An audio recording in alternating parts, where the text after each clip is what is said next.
I'm a Center for Personal Development counselor and the Center for Personal Development in the Lewis Honors College. It is a mouthful, but this is just a little bit about and a very vague kind of overview of how we incorporate concepts of wellness and well-being in not only our event programming, but in our one-on-one appointments with students. And then additionally, how we incorporate other student services across campus in kind of the push for wellness within our department.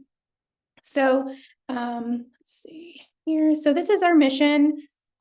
This is a big part of what we kind of utilize to guide our events. Currently right now, we're in a little transitional period for our center, which is kind of exciting. We've had a couple of counselors transition to other spaces on campus. So being able to sit down and look at these kind of three buckets, which are self-awareness, well-being, and career readiness, and really kind of making sure that we're hitting kind of our mission goals and the things that we are trying to achieve in words of our events and our work with students directly. So this is kind of our overview, our baseline of how we view wellness. Obviously, there's going to be different areas of wellness. This is how we look at it with students to remind them it's not just academic wellness. It's not just, health and eating well or sleeping. It can also be environmental, right? Social, financial has been a big one for us lately, financial discussions with students and having speakers come in to discuss concepts related to accepting a job offer, negotiating that job offer, right? Reminding them that that's also a part of wellness. So this is kind of our foundation. Obviously, there's going to be cultural norms, accessibility, and intersectionality within identities that as we navigate through wellness. Obviously, students with different backgrounds or cultural beliefs or spiritual beliefs will have a different concept of wellness. And so that's all a part of the conversation that we're having with students to make sure that they understand what it means for themselves. And then broadly, right, how does this piece kind of play into my much larger identity and overall wellness? So this is what it looks like for initial appointment with us. Obviously, these are not the only questions we ask. I only picked out the questions that were related to wellness. So in regards to an initial appointment with us, we schedule an hour block time frame, which is different from other career centers on campus. And so we are really kind of thorough in this first session. And I always start this first session with our informed consent as a center and explaining to students that we are not therapists, we're not psychologists, we're not counselors. This is our scope of practice. Explaining our private conversations versus confidential conversations. And explaining, Title IX, Clery Act, those kind of things. So if there were anything that they were to disclose to me, the things that I have to report, just so that we kind of understand each other's rights and responsibilities in this conversation. And I always really clarify, if at any point you're uncomfortable with any question that I'm asking, I've never had a student tell me that they are uncomfortable with any question, but I always frame it that way. So that way students can have their own rights in this setting. And it also builds that safety and rapport with students. But these are just some samples of the questions that are related to wellness. So socializing, right? Activities that you've gotten involved with on campus, but that also relates to career, right? Are you joining any pre-professional organizations? Are you joining personal interest organizations? If a student discloses that they were involved in CFA in high school, are we doing something similar in college? Did that bring you joy, right? Is that something you want to continue? How do you spend your free time, your hobbies, your interests? Those also relate to stress management. What are things that work for you? What are things that are no longer working that we need to talk through? Trying to work together to come up with some new strategies. This one is one that I've inserted for myself. What are strengths or positive characteristics that you like about yourself? A couple of my students have really struggled with the strengths portion of that question. And so I've added the positive characteristics. And what will happen is if I have a student that's oh, well, I'm really good at studying and I'm really good at biology. And I'm okay, that's great academically. But personally, what are personal characteristics about yourself that maybe a friend or a family member has complimented you on? And if they're like, oh, I still don't know, I actually have a list of positive characteristics that I've printed out and have available for the students to look at, to maybe like jog some things that they find in themselves. And then absolutely, last case scenario, if they can't name anything, I'm like, okay, so then who is somebody that you idolize or you look up to? What are some positive characteristics about those people that you'd like to emulate? So then we're kind of thinking through, like, holistically, what are some of the areas of growth, or the areas of fulfillment, or, you know, confidence that they have in themselves that they want to kind of continue to cultivate while they're here at UK. This is a big one. How do you go about making important decisions? This one helps me understand not only their thought process. And so if they do come to me with a big decision, for example, like choosing between two job offers, we can kind of sit down and be like, okay, so where are you at in your process currently? Like, have you talked to mom and dad? Have you had a conversation with your mentor?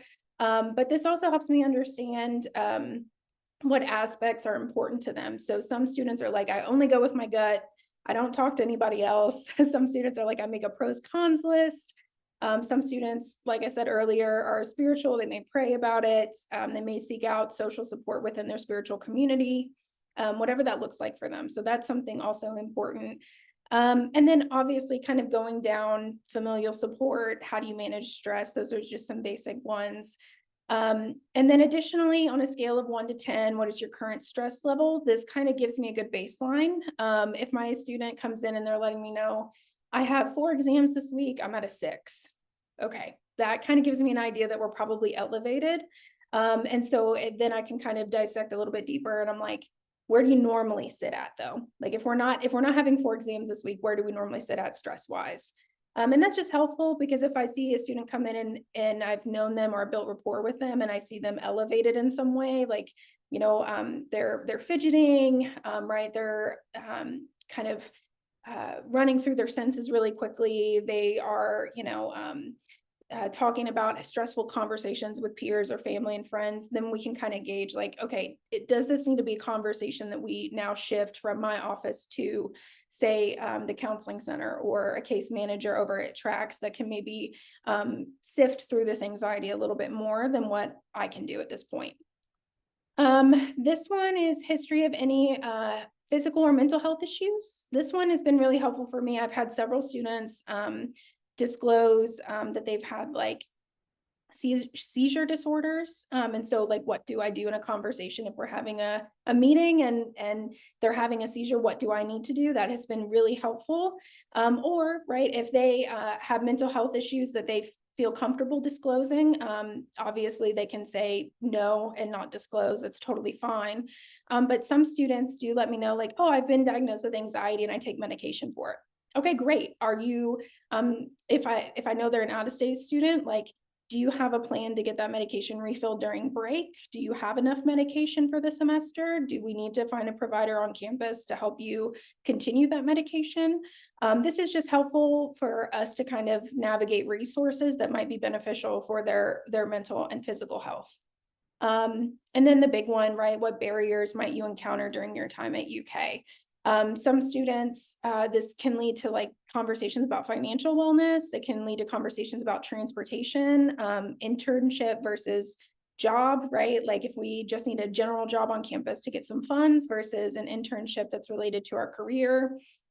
You know, some of those more difficult conversations related to access and ability to maybe choose an unpaid internship over you know, a job on campus because they need funds for the semester. So this just kind of gives me an idea of barriers that they're kind of perceiving at the time. And yeah, so probing questions, all of this is just like basic kind of questions that I ask, and then based on their answers, I can go deeper, right? If they're comfortable, if I need to ask a different scope of question, I can shift to that. But this is just like a sample of some of the questions we ask. Obviously, we ask a lot more related to career, right? Like, what do your parents do for work? You know, what do you plan on going to graduate school? If so, have you thought about where? You know, we dive into a lot deeper pieces with career, but this is really related to wellness and well-being, things that we focus on during during those appointments. And obviously, this 1 hour is not going to get everything that I've, could ever know about the student. But this is hopefully building that rapport with us. I always ask, do you have any questions about me? Is there anything you'd like to know about me? I get lots of questions about, like the photos of my dogs behind me in my office. This can just like help build that rapport and comfortability with students. So that way, when they do come to me and they're like highly stressed, we already have kind of built this foundation of like, this is a safe space. We understand the guardrails that are in place in regards to like confidentiality versus private conversation. And so they are very aware that, if there is an escalation or if there is a crisis, like they can certainly come to me, but I'm going to help them get to a more intense resource that is needed at that point in time. And so very clear about those guardrails, like I said. So I know some people get maybe in conversations I've had with other providers previously, career counselors, that like, oh, that's kind of uncomfortable. I think it just comes with time and practice. It's the same thing with like QPR. If you've ever taken QPR training, question, persuade, refer for suicide prevention with students, like it's all about just getting comfortable with uncomfortable conversations. And sometimes we run into that. And sometimes students are like, I really don't want to talk about my parents. And that's fine. We can keep moving on to something else. So I always frame it like that with other providers.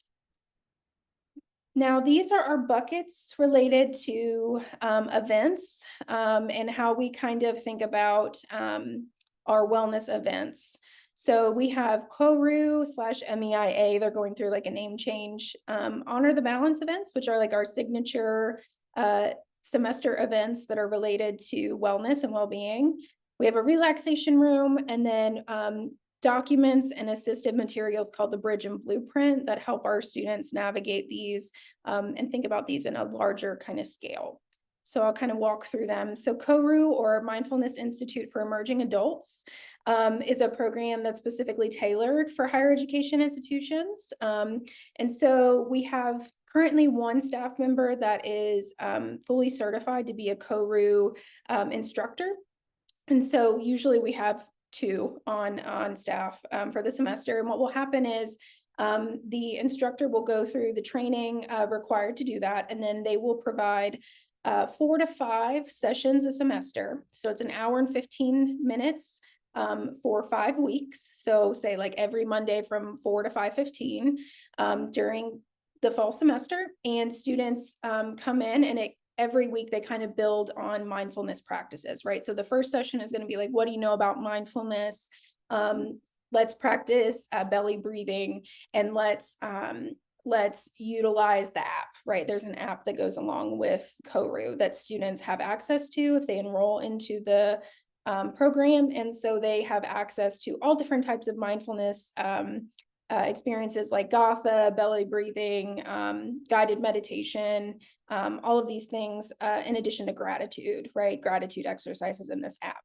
And so it is very well known in some higher education institutions. I know, for example, I did a class with someone at IU, Indiana University, and they have like a whole staff that they are training there to kind of get all of the staff and students the ability to engage in these classes. But we also, the other way we incentivize these CORU mindfulness sessions are, we have a program called UK Invests, which is an investment program.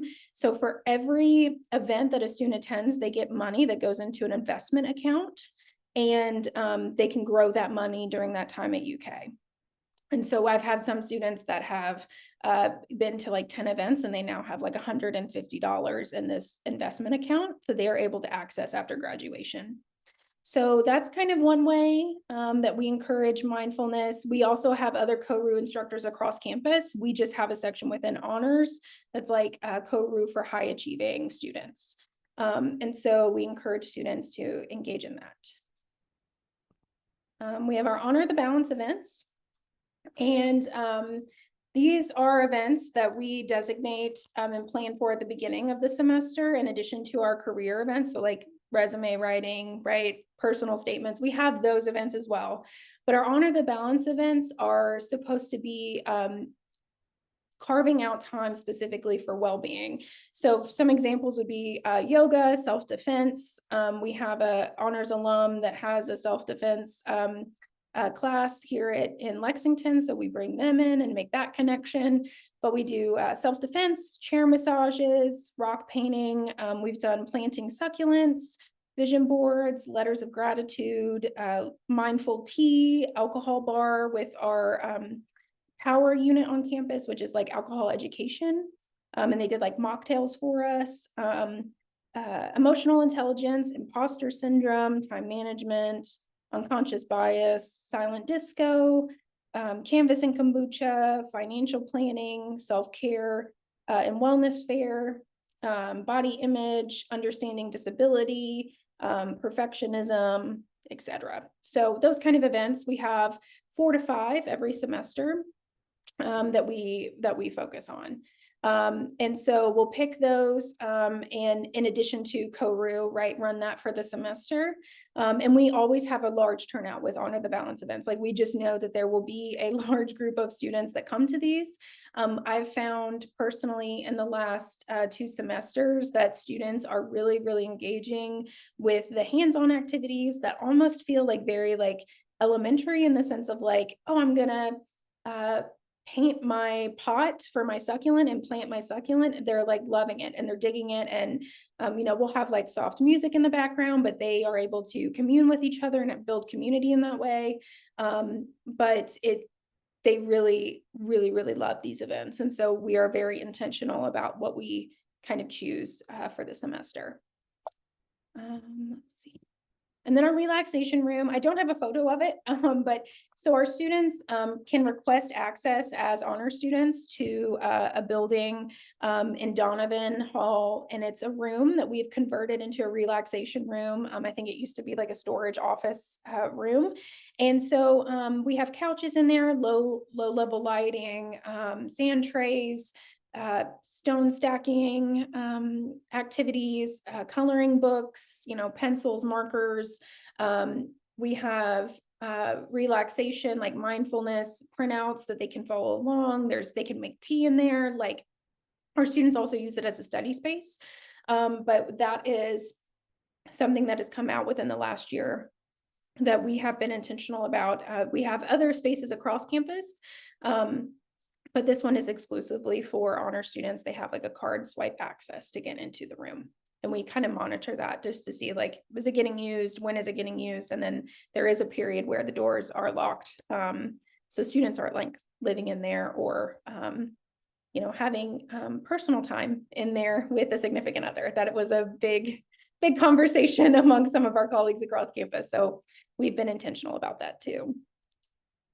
So this is our bridge, and then we also have a blueprint, which is under development, and that is more kind of piece by piece, but this is our bridge. This is something that we've been sharing with especially our first year students, but it breaks down kind of each piece of the honors experience here at UK, so academic, experiential, career involvement, and then this well-being down here is something that we're trying to stress, right? Like, how do we manage our time and routine? Are we building out time to spend time with friends and then balance that with school? Are we building out time to go eat and maybe go see a new movie that we wanted to see? Like, how are we building out these time management habits? And then, you know, looking at maybe our second year, our sophomore year, looking at health and fitness, expanding our social support system, joining those student organizations, right? These kind of pieces with involvement kind of blend into each other.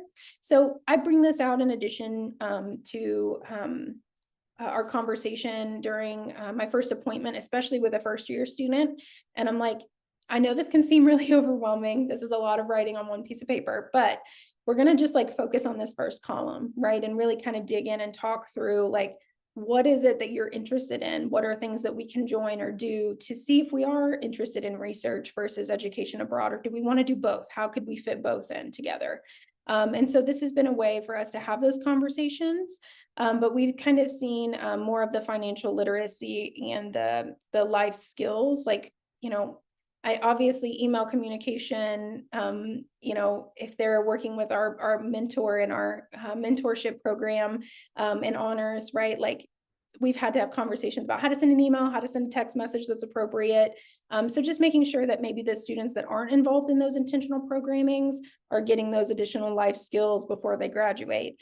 But this is kind of how we look at this. And obviously the blueprint documents are supposed to be more reflections, intentional like journaling prompts, you know, related to what is their plan for their journey through honors, how do they plan on meeting the requirements, but then also fulfilling some of these other pieces that may not be quote unquote requirements for an honors degree, right? Like finding a mentor or, you know, engaging in curious critical thinking, right? Like things that aren't necessarily like checkbox, yes, I've done these things. So our counselors, I will say, I do just like to kind of note this. Some people have questions about this. I think it's been unintentionally intentional in a way, but most of our counselors do have a background or training in psychology or counseling of some sort. So that has been helpful in navigating this wellness component, or like maybe these conversations about wellness, especially pertaining to mental health, that can sometimes be uncomfortable for people that do not have that specific training or awareness. And so I will say that we've been lucky in that sense, that it's been kind of an easy kind of coaching in order to orient our counselors to these conversations.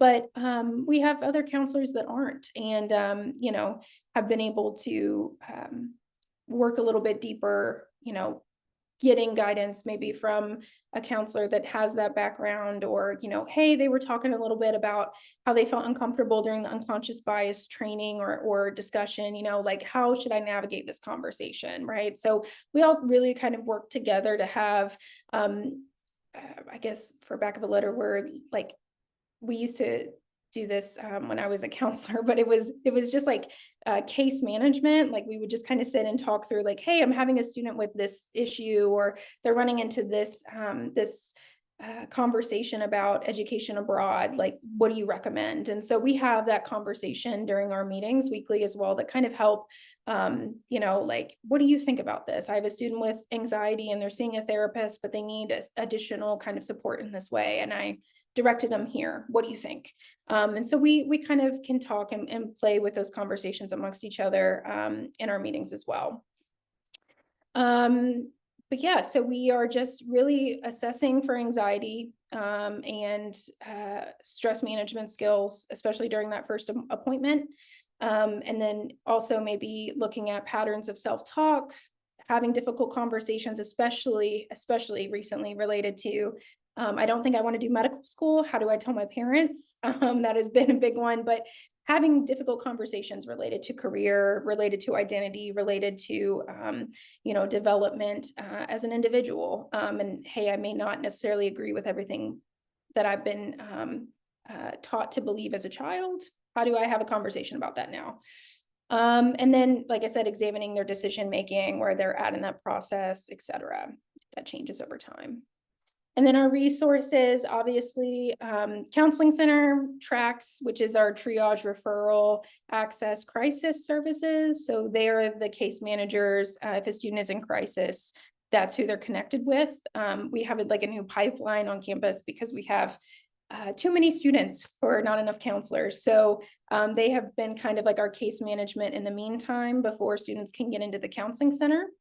Office of Equal Opportunity in regards to the Title IX, you know, discrimination complaints that students may have. Campus Rec related to health and fitness. They help us with our yoga programming. And, you know, if we wanted to do a cycling class or something like that, we could definitely set that up with them. Disability Resource Center has been incredibly helpful related to accommodations for some of our students who may have been previously diagnosed with any type of mental or physical disability. And then, you know, also looking at accommodations related to, you know, housing. I've had some student even with, you know, pneumonia, long-term pneumonia, kind of working through them to get accommodations for classes. financial aid and scholarships, financial wellness. Like I said, UK Invest has been a huge component for some of our programming because it does fall under that category where students can get money for just attending our events. And so that has been a big driver for some of our attendance piece. Would love to see that kind of grow for all of our career events, but right now it's just KORU. Would love to see that kind of expand. But they also offer, conversations about budgeting, student loans, et cetera. And then, the big pieces that I've been referring students to. So we have as a campus access to an Headspace app, which is free for students, staff, and faculty. That is, mindfulness. They also do like guided sleep, meditations, right? Can help with some of those anxiety pieces. Talkspace, which is an online platform where students can sign up for counseling sessions with a counselor online. Students, staff, and faculty get 2 30-minute sessions a month, and we have a partnership with them. Stress Busters Wellness, which is an app, WellTrack Boost, which is also an app, and then assistance finding a therapist off campus. So if they don't want Talkspace and can't get in with the UK Counseling Center, looking at other avenues for that counseling piece if needed. So that's a little bit about our resources and some of the things that we offer in our events, in our appointments. I guess, what questions do you guys have? That was awesome, Erin. Thank you so much for sharing. I guess I'm curious, those initial 1 hour appointments, are those initiated by the students? Mhm. Okay. Yes, yes, so And students will initiate that. how many people do you have that provide hours for those students? And do you find that those hours are snapped up by people? So I will say, so our director and associate director usually have less hours available than the 3 counselors, but the 3 counselors we're supposed to have 15 hours of slots available for student appointments a week. I just, given where we're at in the frame of the semester, but also with having 2 counselors left, my hours are much more than that. So I'm like looking at like 20 to 25 hours a week for student counseling appointments. And so I will say the majority of students will actually, what will happen is they'll schedule a half-hour appointment as a first appointment, and I have to like go in and adjust that. But I will say they're pretty evenly, for as many first time appointments. I will have like a busy week with first appointments, and then that next week I will have like none. So it really just depends on the weeks and the students. I will say it's also, you can see a difference in the push if faculty members. So some faculty members in our honors college will give students extra credit if they come and visit with their CPD counselor. So if it's like that time of the semester and they're noticing like, oh, I need some more extra credit, or this is an assignment that I need to complete, I will see more of those first appointments at different times during the semester. But usually I get a heads up from the faculty member at that point. And then I will say I'm also the counselor for our Singletary Scholars, which is our most competitive scholarship for the UK's campus. So they are highly, highly encouraged to meet with me, and those are pretty self motivated students, and so they will pretty much all come and see me too, and there's about 25 of them. So it really just depends, but I will say they do fill up pretty quickly. There hasn't been a week this semester where I've been like, wow, it's pretty slow. So I will say it really just depends though. Thanks. Yeah. I wanted to know how many students are in the Honors College at University of Kentucky. I think we are 10%. We're supposed to be 10% of we have a cap of the larger population. I believe we're at,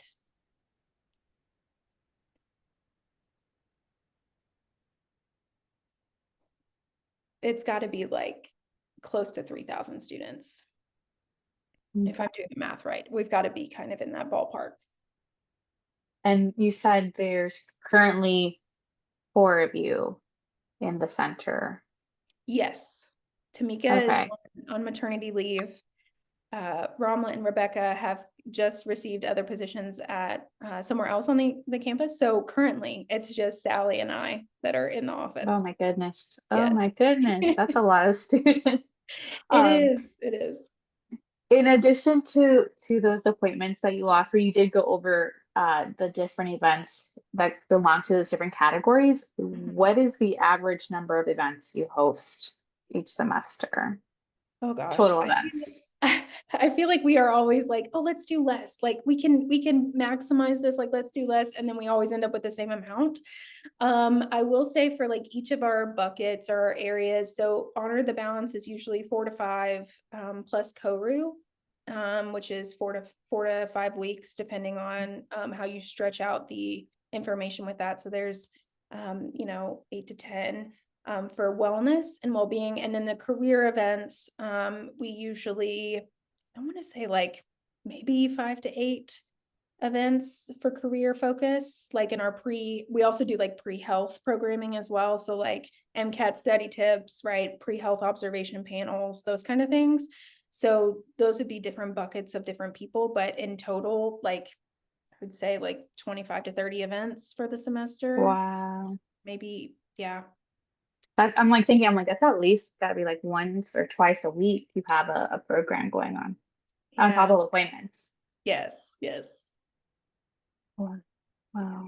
I think somebody, Alice mentioned in the chat, we could have a list of all these events, and I was gonna echo that because it's awesome what you all are doing. I've never seen, I don't even non-honors college, right? At another institution, the intersection between career and wellness. So I find that super one, it just makes sense.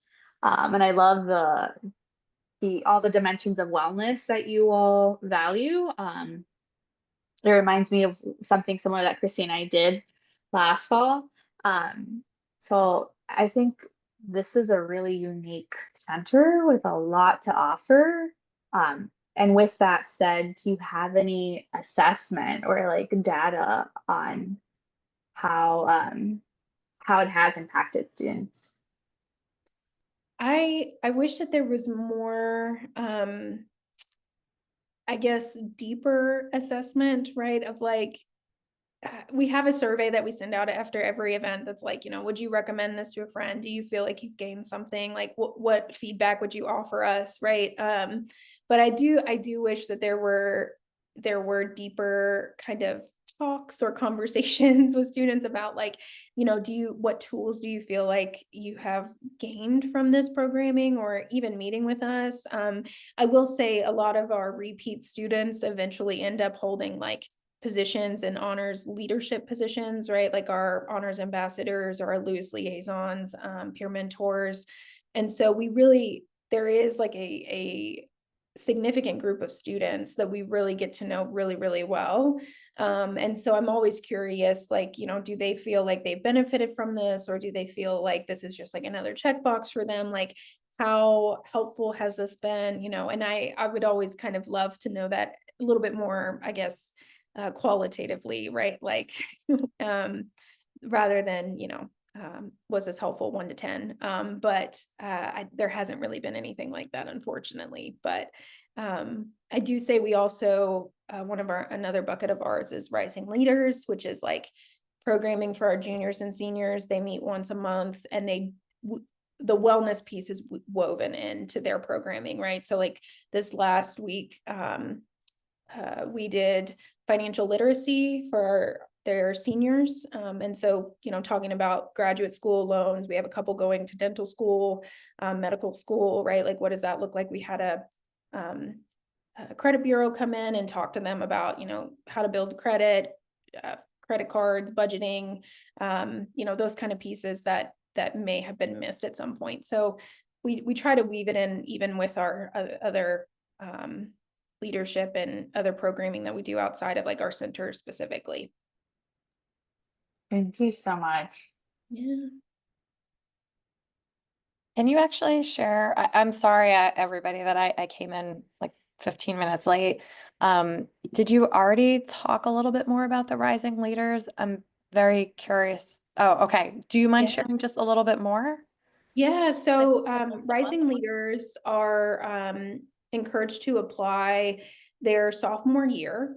And they are usually referrals from faculty members or staff members with students.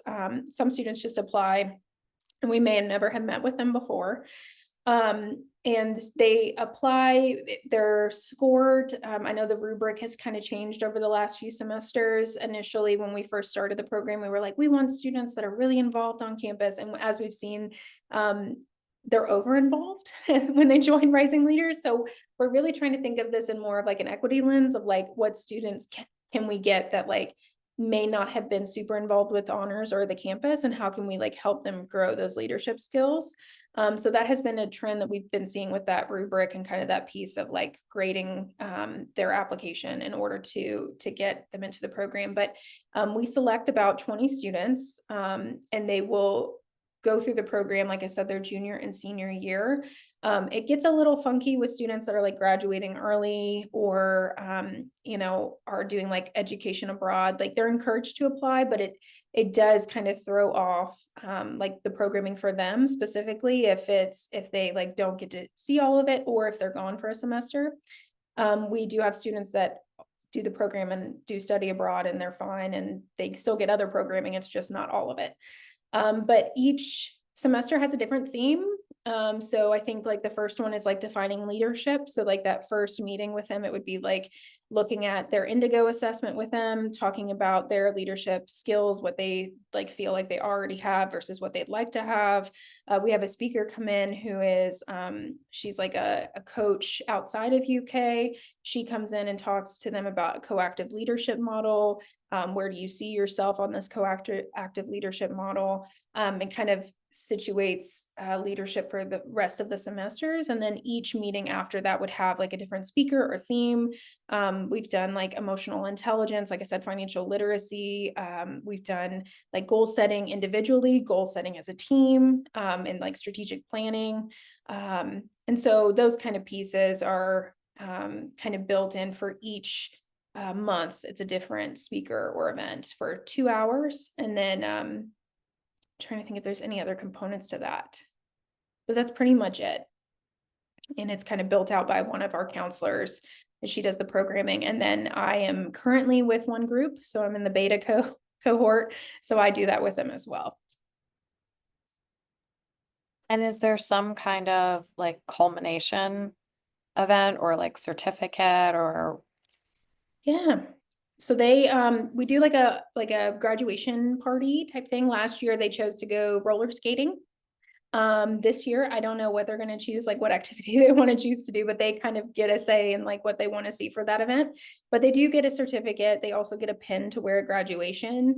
And in addition to that, like usually some of the students have made some sort of connection with a speaker or with us, right? And you know, we've helped kind of guide, for example, one of my students, she wants to be an anesthesiology assistant, very selective, very kind of niche programming for graduate work, right? So like helping her work with alums, right, from UK alum honors, and getting her connected with a physician that's been able to kind of like help her navigate that process. So very like individualized, like hyper individualized with students that we may not have met like in appointments or elsewhere in event programming, right? Some of these students like had never even attended an honors event before joining the program. So we're really trying to like underscore that, especially to faculty members, like, hey, do you see a student that's not overly involved that you see potential with, they're contributing in class, can we build up some of these skills, encourage them to apply? But yeah, that's kind of the culminating event. Trying to think if there's any other piece. We tried to kind of get like big speakers, like maybe like the president of UK. He's kind of reserved for the Singletary Scholars, which is like the competitive award group. But we're trying to kind of grow that a little bit more, and that'll be under transition too. So we'll see what happens with it. Can I ask one more follow-up question? Yeah. Sorry. I'm very intrigued by this. So I wonder, so you said you have around 3,000 students overall, and this is serving around 20. Is Mhm. there ever any pressure to expand the cohort? Because it sounds like, a good deal of time and effort goes into this group, and I understand very much the value of having a smaller cohort for something like this. But do you ever have to justify or anything around that? Yeah, so we have two cohorts running at once. I don't think I was clear on that. So we have one cohort that is like their senior year, and then one cohort is their junior year. So we have two cohorts running at a time. And then that third cohorts gets picked up as that last one is graduating. So we've got 40 students in total in the program at any given time. But there is, I believe we just got like a grant to expand this program with the Martin School of Policy here at UK. Because they are doing a leadership program, something similar, but we're like combining them. And so it will be like Martin policy students and then honor students. I don't know the numbers behind that. Like, I don't know how big it's going to get. I don't know, like, do they have more money I would assume more money for speakers, right? Like those kind of pieces, maybe like a trip. I don't know. But I do know that it is expanding in that sense. And that is something that they encourage. So I do know it's heading in that direction. But I would say the justification for the smaller groups we've been able to have more of those intimate conversations. And especially when we get to topics like difficult conversations, which is an all-day retreat, that one can get, depending on how comfortable students are with, difficult topics of different things, it can be very interesting with the dynamics. The same with unconscious bias. So having those smaller groups is helpful because it can build that cohesion and that safety of like almost like group therapy, where you're like, I'm going to say something that may not be acceptable to everyone, and I'm just going to say it. That has been kind of a component for the smaller groups, but if they are kind of making it bigger, it may not even incorporate those pieces anymore. Those may be something totally separate that we're doing now. So I'm not sure.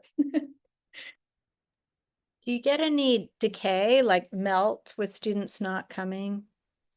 We did with the second group. So the beta group, the alpha group is really close because they started over COVID. And so they were like on Zoom, they were like really intentional about getting to know each other. Beta, we had significant melt because there was a transition in leadership, like who was running it. But then also additionally, like I said, we had the rubric and we were looking at it, and I was like, this is where all of our students are at. They're like in SGA, they're student government president. They're like involved in their engineering sorority or fraternity. And they're like doing all these things. And there wasn't any kind of component to, requiring them to come. And so they just like weren't showing. And so they would like leave the program or they wouldn't show up to events. So after that, we noticed that we've actually added an academic credit component to this. So they earn 1 credit of experiential education after the first semester. So they can get up to 3 credits of experiential education. They're required to have 6 to graduate with honors. So this could hit half of your experiential education if you complete this program. So they have to go through the first semester. It's graded, obviously. So they enroll in a class, it's graded after that first semester. So they get through the first semester, they attend all 4 events, great. That second semester, they're getting a grade. So if they miss an event, it goes down to a B, right? And students kind of freak out over that too. So that was also a component to that, but they can earn 1 credit for each semester after that. And that has been a big help in equity in regards to getting that experiential education requirement that we require for honors degree, but then also just component to not like scare them, but add weight. Like, do you want a B or do you want an A if you come to this event or not? And so that has been a big help in keeping them interested and engaged in that sense. The mechanics are interesting to me. So it's a 1 credit per semester. Mhm.